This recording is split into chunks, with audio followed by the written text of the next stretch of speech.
All right, I'm gonna make like a weird video today because I've got a lot going on.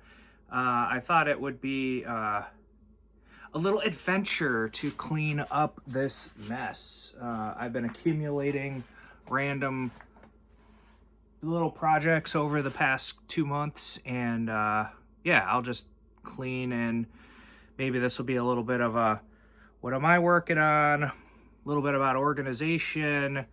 And yeah, I mean, if anyone has questions about any of the stuff that I pick up and talk about, I'm happy to make more content on that. I just, I talk about heritage wear and coats and this and that on the channel.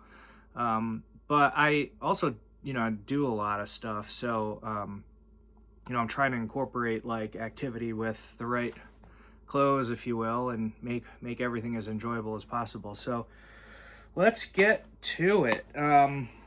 So I got a goal. The goal is to get the workbench clean and the back workbench mostly clean. So we'll see how it goes.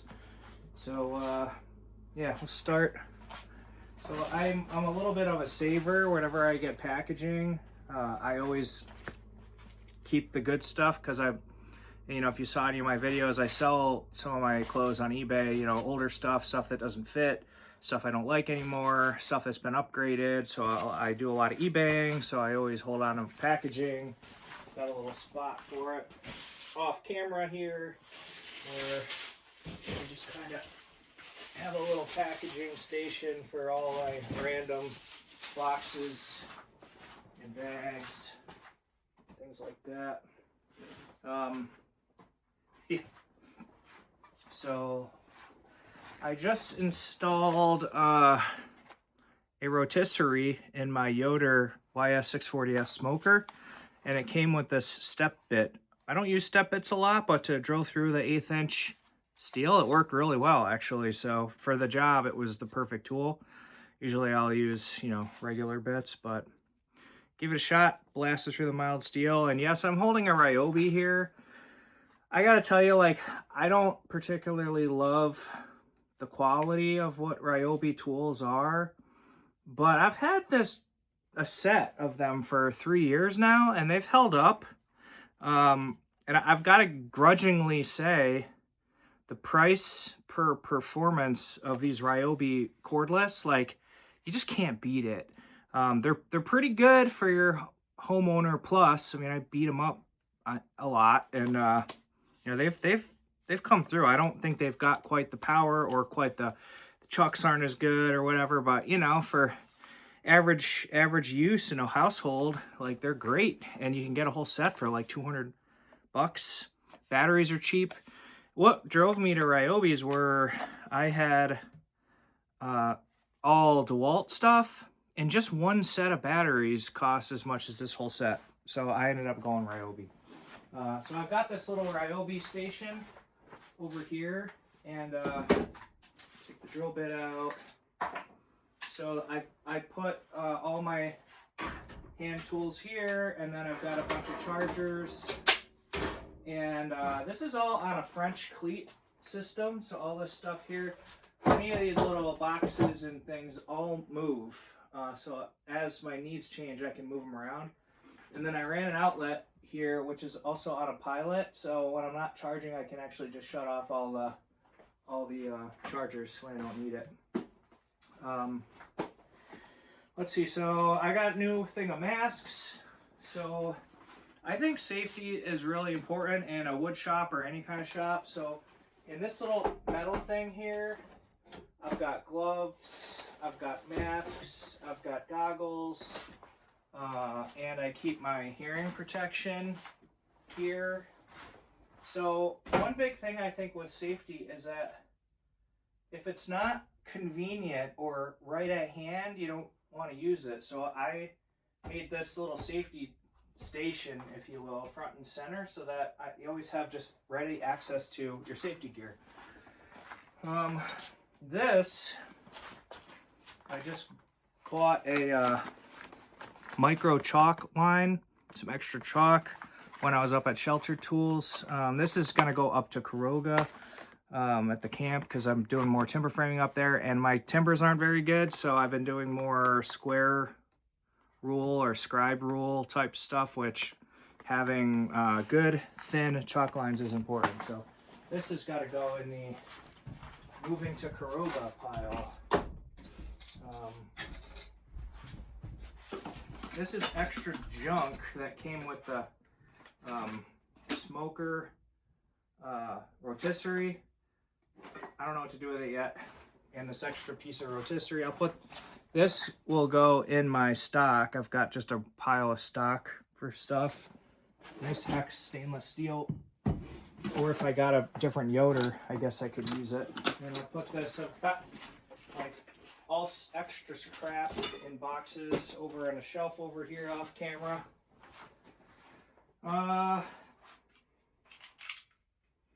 Utility knives and cutting implements, I usually keep one on the bench. So that will go here. And I also bought, when I was at shelter, actually, this thing's pretty awesome. Where is it? I don't know. I bought a really good snap blade when I was up at shelter. That is also going to go to Karoga. It's empty. I had all these tools out because I helped build sets on a play for my daughter a couple weeks ago. This is left over from after I took my blacksmithing class, where I melted and waxed all the hardware that I made. So I got some extra handles and all that, but off camera, right around the corner, I've got a metal cabinet where I keep all my flammables. I know a metal cabinet is not fireproof, but at least it's not something where the actual cabinet will catch on fire as easily. Someday I might hopefully acquire a flammable cabinet. Can't have enough Sharpies. I have this little box that I keep on the workbench, and I keep my measuring. So I've got a divider, got a pen, I've got a marking knife, carpenter's pencils. They all always go in this little box. I actually throw the utility knife in there. On my workbench, as I go through, I'll talk about how I do the tools. Extra torpedo level, I've got a spot to hang it over here.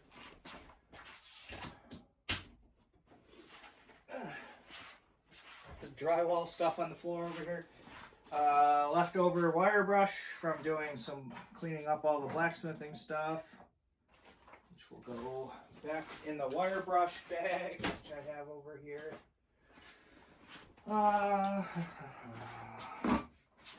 Tape from my aforementioned eBay selling. It's over here. All my tape actually was in these drawers. And I've got a bunch of extra packing tape here.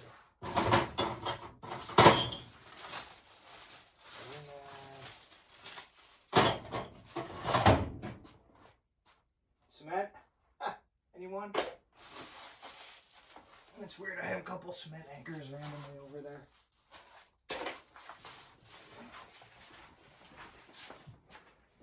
So, paper towels, you can never have enough. I just killed my paper towels in my last project. So, I made this little paper towel holder. It goes on the French cleat. Right here. It's just pipe. I had extra pipe from another project, so I just made that little rack there. I don't know why, but when I have extra hangers, they tend to land here. I never had hangers in here until I started this channel.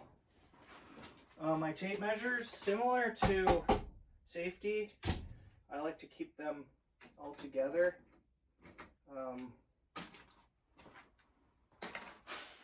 Garbage. giant 12-inch square. This actually has got to go to Kuroga. I use it for beams. If you've seen the channel, this is my trusty fish scale that I use to weigh clothes. So I'll put that with my measuring stuff. Garbage.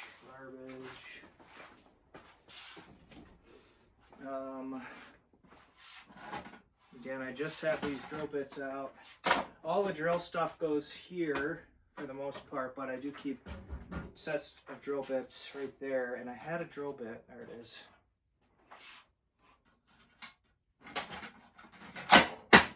That always goes there, so I've got drill bits handy. There. Measuring. I use this thing like a ton. It's there. This is timber framing chisel. It actually needs to go back to my timber framing stuff. So that will go back to Kuroga. I had, let me check this, plumbing torch. I use it to start my smoker because my grill gun died. I need to upgrade that. I bought a cheap knockoff grill gun and it died. It actually snapped in half, which is not very safe for propane. So if you're thinking about buying a knockoff grill gun, don't buy the real thing. I'm gonna buy the real thing. Directions for that rotisserie was in the corner of the crap over here.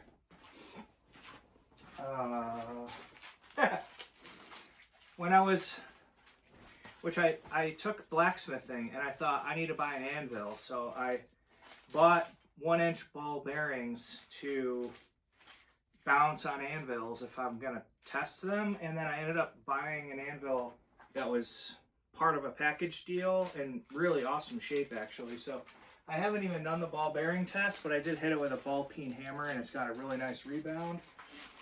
So something like that. Got a box of this whole drawer is full of shims. I'll just stick it in there. And all these shims I recently used to adjust the glass door in my shower. A whole bunch of craft wire that I used at the set building. More tape, back to the tape drawers. You can never have too much of this blue tape. This goes on here. These magnets are, you can't beat them. We should have a few. Got more drill bits. Extra drill bits, so I have a drawer here. More drill bits. All those like little hex drive goes in this drawer. Most commonly used hex drives I do put on a magnet to keep it convenient. Tape measure back here. So I have a place for everything, and that makes cleaning so much less miserable, because you know the saying is a place for everything and everything in its place, and I never thought that made sense until I really had a complex wood shop situation going.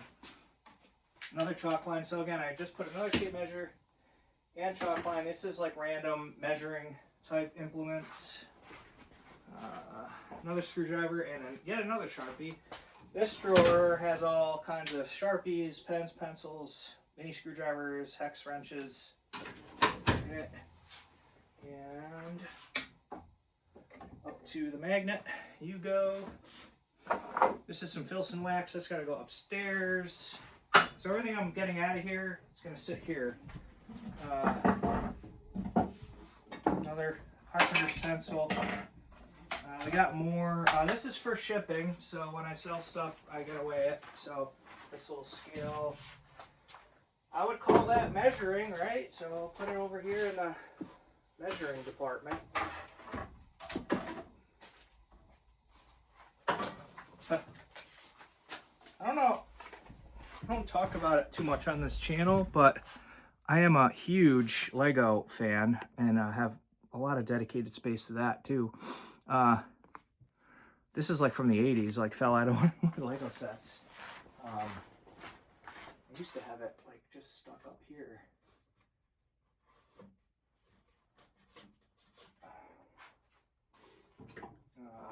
scissors. These are actually fisherman scissors. I use them just as scissors in here. Suet ball holder, and this is gonna go in the boxes of unsorted, the land of unsorted crap. Garbage. This had a chisel in it from Shelter Tools.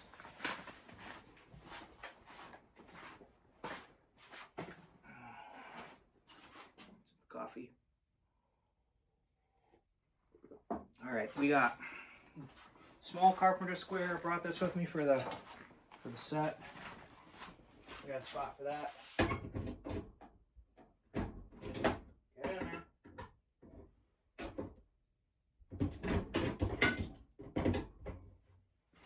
Adjust that hook. There it is. Look at this. Look at this snap blade. It is like, it just feels substantial. So this is the Tajima brand, and I've had Japanese. I've had really good luck with their tools. You can't have. I know there's a million better ways to turn a bolt, but between this Robo Grip Sears piece of crap and these piece of crap chrome vanadium Crescent wrench, I've turned a lot of bolts.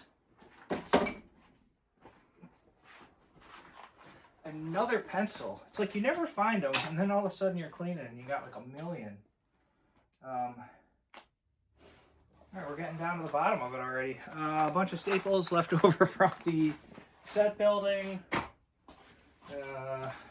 Another pencil. Got some blue thread lock, which I just used on my shower bolts because the door keeps moving and I hope that it stops. A bunch of Diablo blades, which I keep my extra blades back here with my chainsaw chains.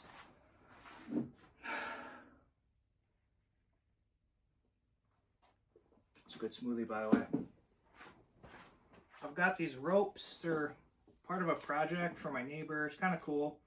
He had a swing for his kids on a tree, and you know, they're empty nesters now. So I wanted to make these into coasters. I'm going to put epoxy on them.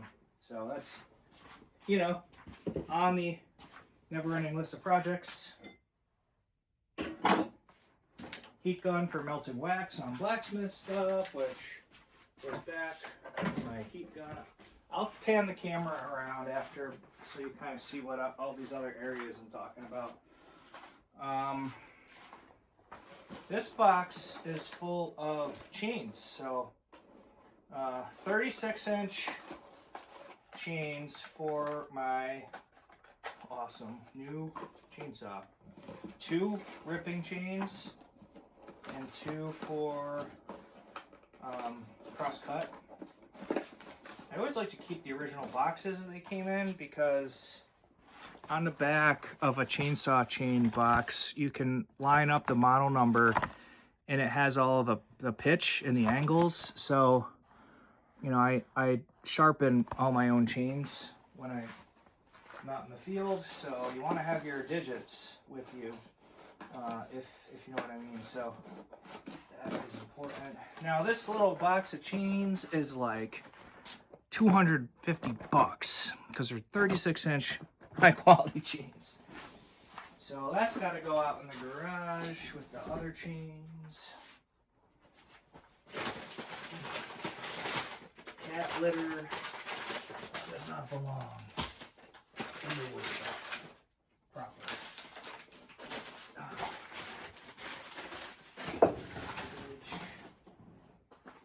Getting down to the bottom of it.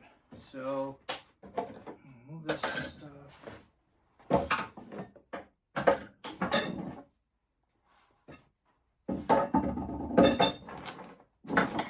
So this workbench I built, and I built it kind of following,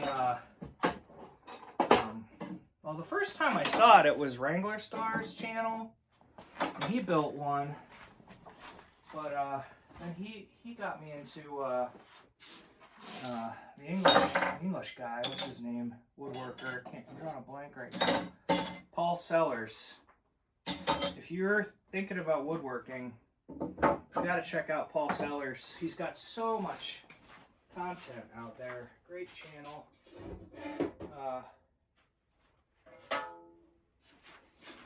I always, when I do this, I really like to have just a clean sweep. Look at all this crud in here. That's months of accumulation. So I'm all set up in here to do some pretty serious work, which I've done. But I admittedly don't do as much woodworking in here as I used to, because I do most of that at Kuroga now. But, you know, I'm capable of doing it down here should the need arise. Move.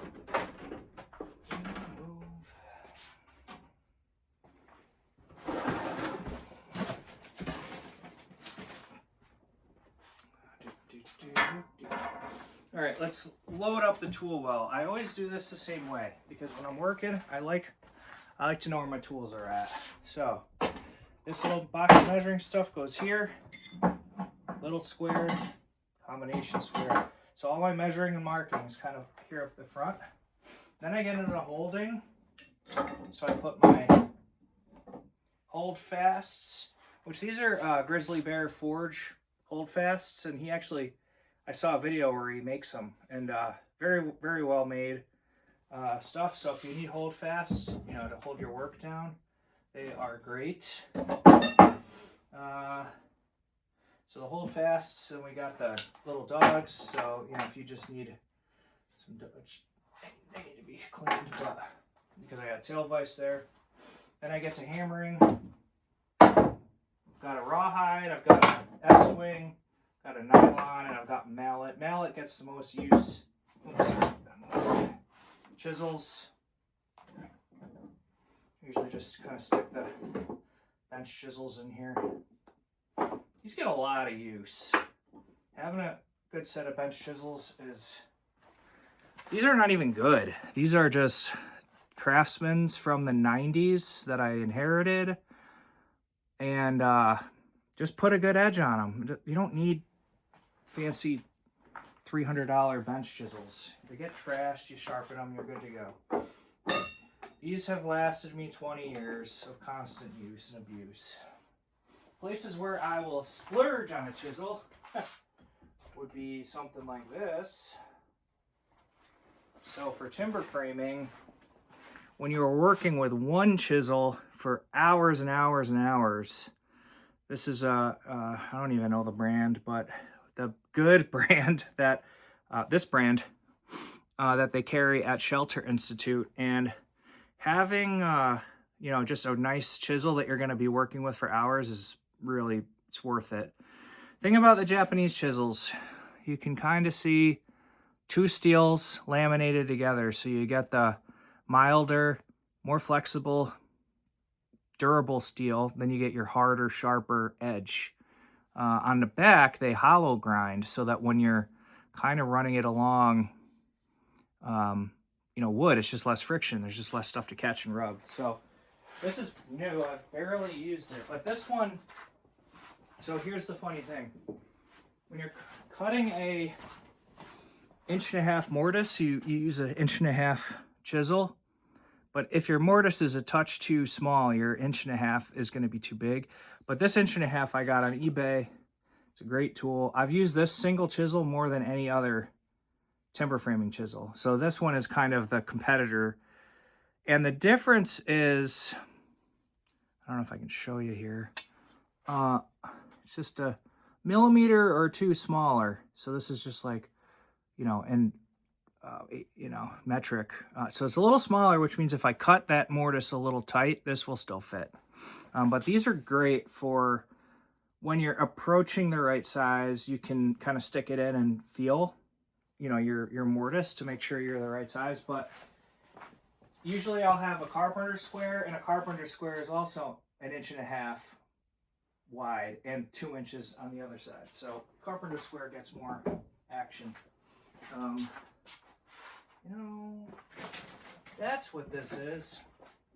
Because this has got to go to Kuroga too. So I want to start some new projects now that we're getting into spring.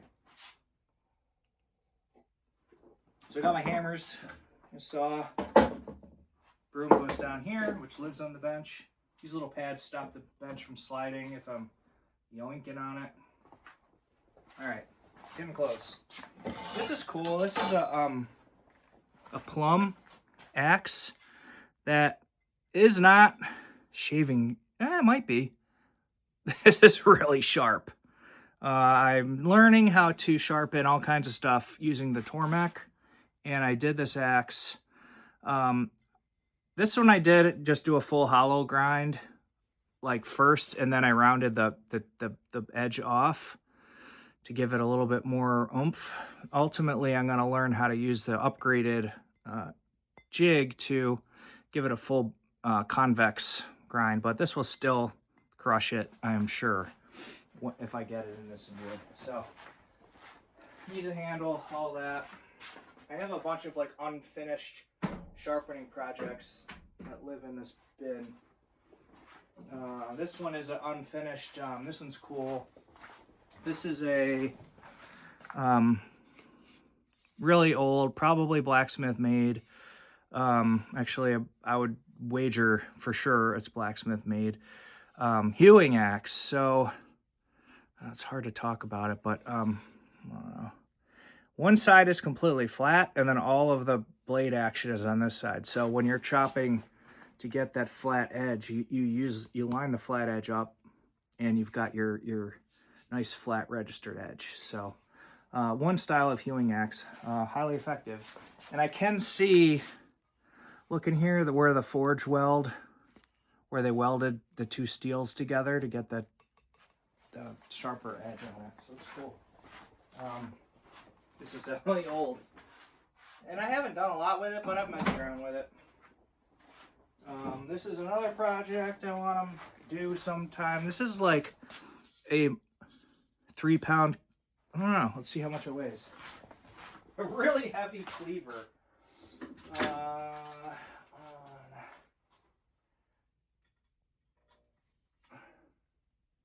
2.23 pound cleaver, which that is a lot of steel to be cutting your dinner with.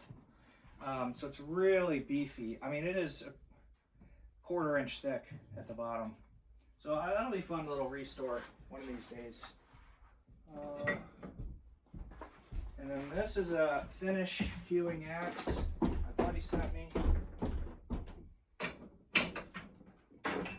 Another hanger. A double bit axe.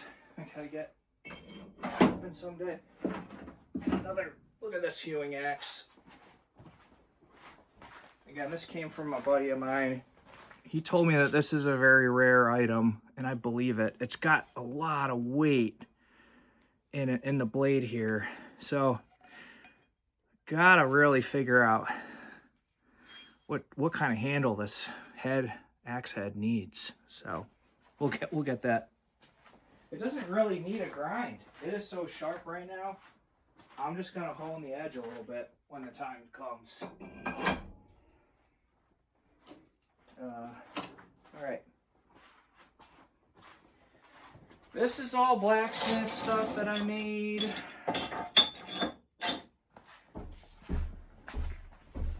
It's gonna go in this conveniently located bucket for now. Oh, actually, I'm gonna bring some of this to Kuroga.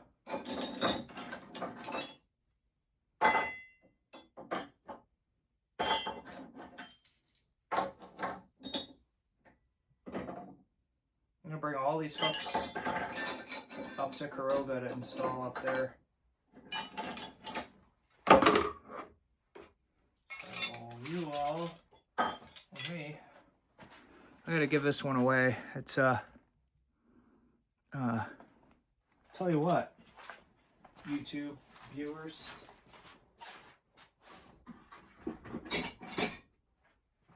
if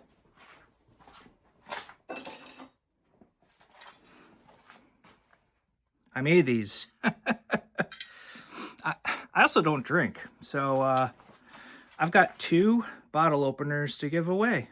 If you want one, comment. And we're 30 minutes in, so if anybody watched this video and gets to the 30-minute mark and you want one of these, tell me.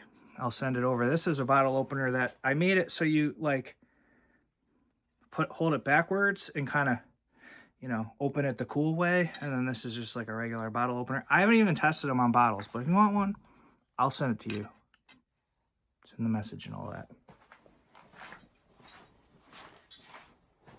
So I'll keep them out. Put them right here. Oh, and it's March 8th, 7th, 8th. I'm not going to sit on those forever, so it has to happen by the end of the month. Let's say that.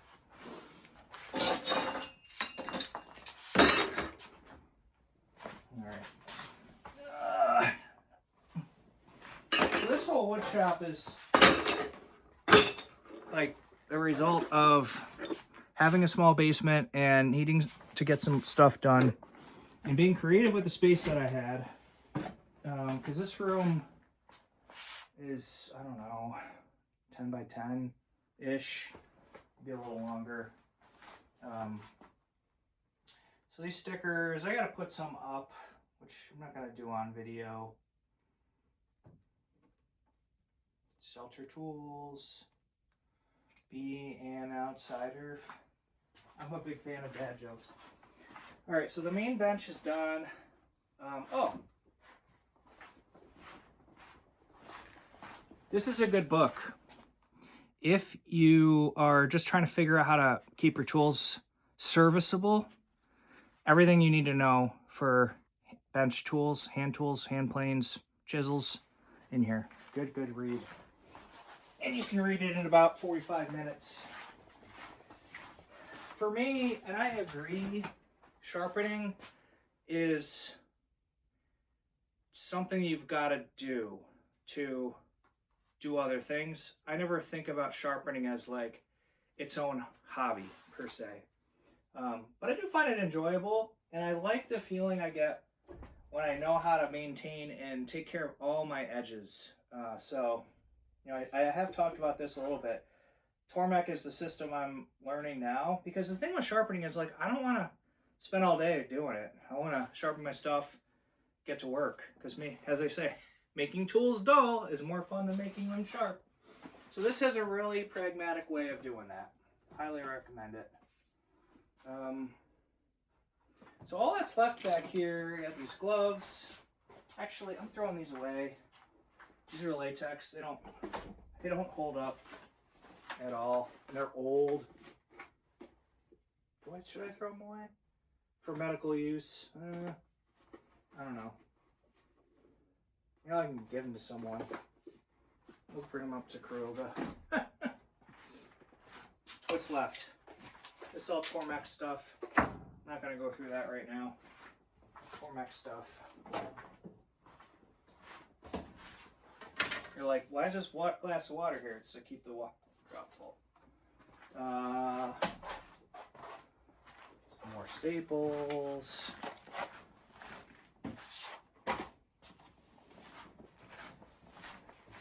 And this hammer is actually my son's hammer. So I'll put that back in the hammer drawer. Dustpan goes away.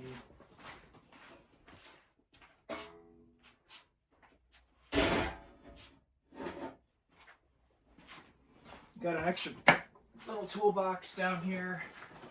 This toolbox of portable tools is what I use when I'm around the house and want to carry everything in one load. It's like wrenches, sockets, screwdrivers, pliers, cutters, you know, just a bunch of stuff that I can move around in one shot. All right, so we're as clean as I wanted to get. So cleaning is not miserable because I've got places for things. So, you know, again, like, And I didn't do anything crazy. I got these at a yard sale. This came from a yard sale. This is an old slab. I got these vices on eBay. Yard sale. Yard sale. Picked this out of the garbage, this thing. I did make the cleats. Estate sale, you know. Yard sale, estate sale. My grandmother's estate. I did buy that on Amazon. So this is all Home Depot lumber, you know, just commodity. You can do it. And that's actually fun, hunting for tools and hunting for all that kind of stuff. So I'll pan this around a little bit just to show the rest of the room. When I was talking about the kind of corner of desperation. So we've got, you know, this is where I just like put stuff I don't know what to do with. This is all full of art supplies, all this stuff back here. This is all my house network equipment. And then everything on this shelf is organized by task. So it's like plumbing, sheetrocking, masonry, painting, electrical tools, Dremel tools, metalworking tools, sanding stuff, cut off, you know, angle grinders and stuff, air tools, air compressor, battery tools. This whole thing's got more safety stuff in it. Blankets, drop cloths, bags of bags. So, you know, I got everything like organized. It's not like perfectly clean, but when I do a job, I know where my stuff is. Tons of rags. You always need rags. All my crappy shirts go there. Got all my hardware organized. So when I need hardware and I'm doing stuff, and I do kind of check stock, write it down when I need stuff, top it off. And then this last corner, I've got my paint, all my house paints and all that stuff. This is flammable. And then if we kind of keep going, I've got that boiler. Whoops. Whoa! So this is the whole HVAC for the house, boiler and hot water heater, which is pretty new. So yeah, that's my wood shop cleaning. That was like killed two birds with one stone. I cleaned my shop and I got a video posted. So I've got a few more other videos coming soon. I do want to do a pattern conversation, notably about the cruiser pattern that Filson kind of invented, I guess, and kind of what I like about it, and then how it compares to some modern takes. And then I want to do a Filson. I've got a trapper coat, which is the women's version of a packer coat versus a packer coat, just to talk about the differences and stuff. So lots more when I have time. Thanks for watching. Bye.